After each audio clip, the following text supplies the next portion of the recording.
Fourth question देखिए, state with reasons whether the following algebraic operations with scalar and vector physical quantities are meaningful.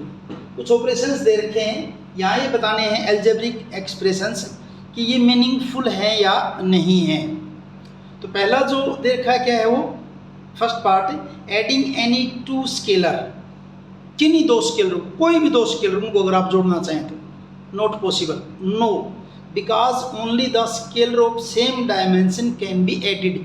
Same dimension के scalar को ही आप add कर सकते। जैसे अगर कोई कहे कि आप डिस्टेंस और वर्क को ऐड कीजिए, अब डिस्टेंस आपकी स्केलर है, वर्क भी आपकी क्या है, स्केलर है, लेकिन आप इन दोनों को ऐड नहीं कर सकते। रीज़न क्या दिया है, because only the scalars of same dimension can be added.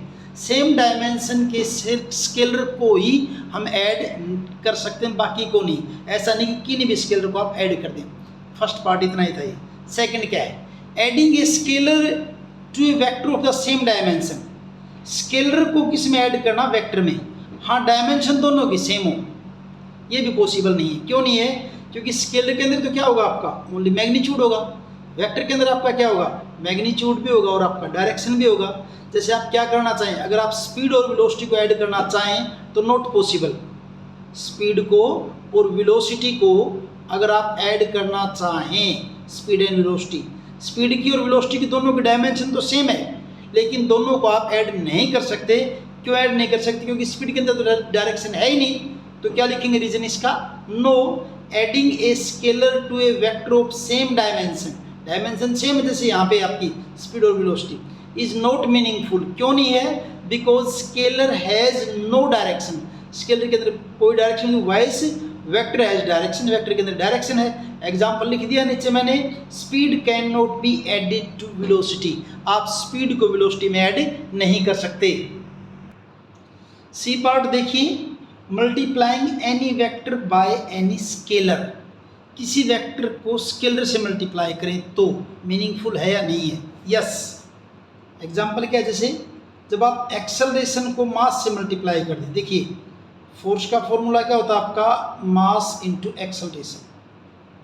तो यहाँ जब एक्सेलरेशन को आपने मास से मल्टीप्लाई किया, आपको क्या मिल गया, फोर्स, एक नई क्वांटिटी है जो कि आपकी वेक्टर क्वांटिटी है। लेकिन यहाँ क्या था, एक्सेलरेशन आपकी क्या है, वेक्टर क्वांटिटी है, मास आपकी क्या है, स्केलर क्वांटिटी है। तो स्केलर को आपने वेक्टर से मल्टीप्लाई किया और आपको एक मीनिंगफुल फिजिकल क्वांटिटी फोर्स मिल गई है, तो ये मीनिंगफुल है। तो क्या लिख देंगे, when acceleration a is multiplied by mass m we get a force F is equal to ma which is a meaningful operation।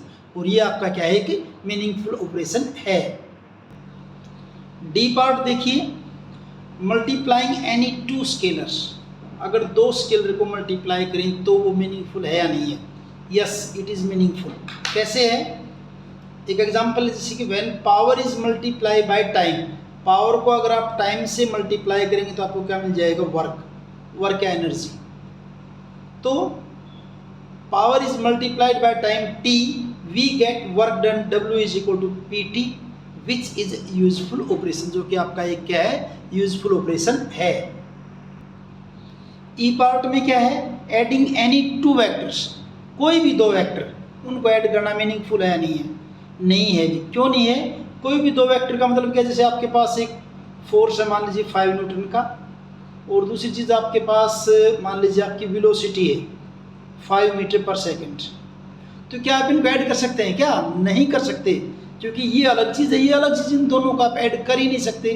क्योंकि ऐड करने के लिए आपको क्या चाहिए, दोनों के दोनों वेक्टर आपकी सेम डायमेंशन के होने चाहिए।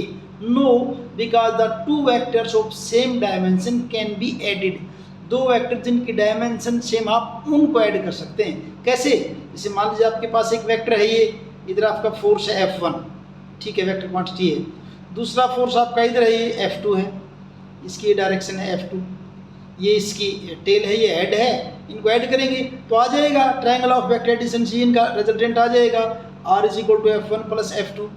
अब सेम डायमेंशन को तो ऐड आप कर सकते हैं, लेकिन किन्हीं भी दो वेक्टर को, कोई भी दो वेक्टर, उनको आप ऐड नहीं कर सकते। No, because the two vectors of same dimension को तो आप ऐड कर सकते हैं, ऐसे नहीं कि आप किसी को भी ऐड कर दो। तो ये आपका है ई पार्ट। एफ पार्ट देखिए इसका, adding a component of a vector to the same vector, एक वेक्टर के कंपोनेंट को उसी वेक्टर के अंदर जोड़ना मीनिंगफुल है या नहीं है? ये मीनिंगफुल है भी। कैसे है? Addition of a component of a vector to the same vector can be done by the law of vector addition, so algebraic operation is meaningful operation. Algebraic operation आपका मीनिंगफुल है। कैसे? देखिए, मान लीजिए आपके पास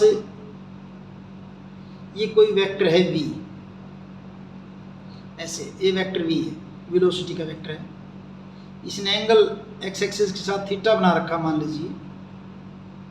तो ये आपका कंपोनेंट नीचे क्या बना होता है आपका, ये u cos थीटा होता है, ये v है, सॉरी v लिखा तो v cos थीटा, और ये आपका यहाँ पे क्या हो जाएगा v sin थीटा। अब क्या इनको ऐड कर सकते हैं? हाँ, आप क्या कर देंगे, जब टेल के साथ टेल जुड़ी हुई हो तो क्या करते होते हैं हम, जो है ये मान लीजिए इसका u cos थीटा यहाँ तक ही, तो हम क्या करते हैं, ऐसे पैरेललोग्राम को कंप्लीट कर देते हैं ऐसे, और कंप्लीट करने के बाद ये ऐसे, ये जो आएगा ये क्या जाएगा, इन दोनों का रिजल्टेंट होगा पैरेललोग्राम लॉ से, ये रिजल्टेंट हो जाएगा दोनों का। रिजल्टेंट क्या हो जाएगा, ये v plus v cos theta.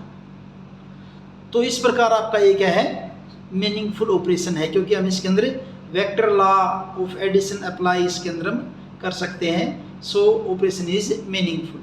तो इस ढंग से आपका ये क्वेश्चन कंप्लीट है।